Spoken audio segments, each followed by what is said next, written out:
am here to tell you my story. I know my story is not the best you'll hear this year, but I urge you to hear me out. See, I used to live my life anyhow became my license to go anyway became my pathway to anywhere, and anywhere eventually led me nowhere, but I was going somewhere eventually substituted with elsewhere. And so I missed my road and lost the way and groped around in the dark like a blind man, haunted by the desires I'd once haunted. Because in the blackest of my darkest night, the hunter becomes the hunted and the predator becomes the prey. You know, I'd once thought I had control over my life, but then my cravings had the remote control. They determined what I did, what I didn't do, when I slept, when I woke. I was simply in bondage. But last night, as I slept in depression, an angel came by my bedside and tapped me awake and said, here is the book of reports I'm about to present it to God. Flip through the pages and read. And so I collected the book, and then as I opened, the pages were empty. I was about dropping it, and then the words started appearing. And it read thus: Dear Sovereign God, I am the angel that you sent to Nigeria to go shopping. Shopping not for groceries, but for young souls. Men and women whose teeth are strong enough to take on meat and crack bones. Men who could do 20, 30 push-ups and not complain of backache. Women who could wear high heels all day long and not fall apart like pack of cards. Young souls. Dear God, as I flew about from street to street, city to city, shopping for young souls, I came across things that are too hard for me to understand. Things that are too big for me to grasp. Dear God, imagine that some of them cover their heads with wigs, yet are not under the shadow of your wings. Imagine that some of them chase bone trees so much they lost the bone of their bone and become the bone of another bone. Some even pride themselves in using that expensive phone with a small letter I, neglecting the most I with a capital letter I am that I am. They all want to get high. They want to cruise on a yacht to an island, yet they neglect the highway of holiness. Their clock goes tick-tock, tick-tock, counting down to eternity, and yet all they do is spend their life on TikTok.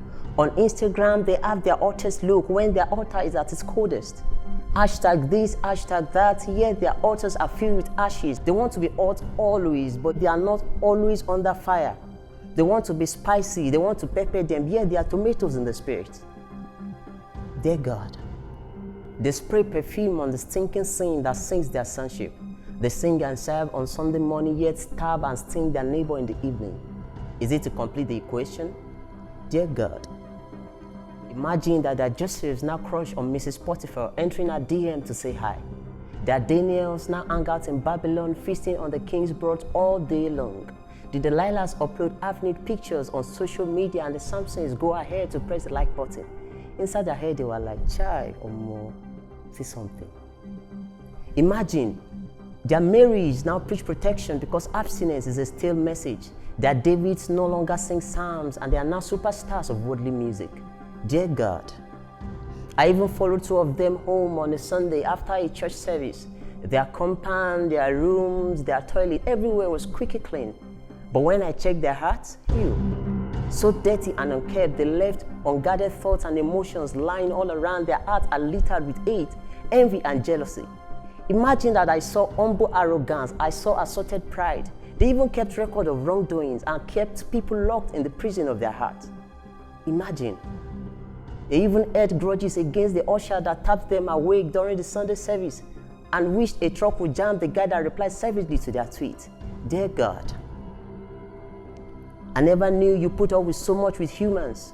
Humans, the highest of your creature. You give them a body, a breath, will, reason, emotion, and a power of choice. Yet, is this how they pay you back? But what is man that you are mindful of him, and the Son of Man that you care for him? You even make him a while lower than us, the angels, and crown him with glory and honor. Dear God, and these young ones whose bodily tent are still active, they are deceived, easily deceived by their strength and vigor. They forget that word that says, how shall a young man keep his way pure, if not by living according to your word? And that word with which you created heaven and earth, that word that you exalted above your name, that word that should be a light to their path and a lamp unto their feet, they forget. They forget the admonitions that say they who now live should no longer live unto themselves, but unto him that died and rose for them. They forget. They forget that before they were formed in their mother's womb, you had set them apart. to be the appointed, to burn for you and not burn for worldly pleasures. They forget.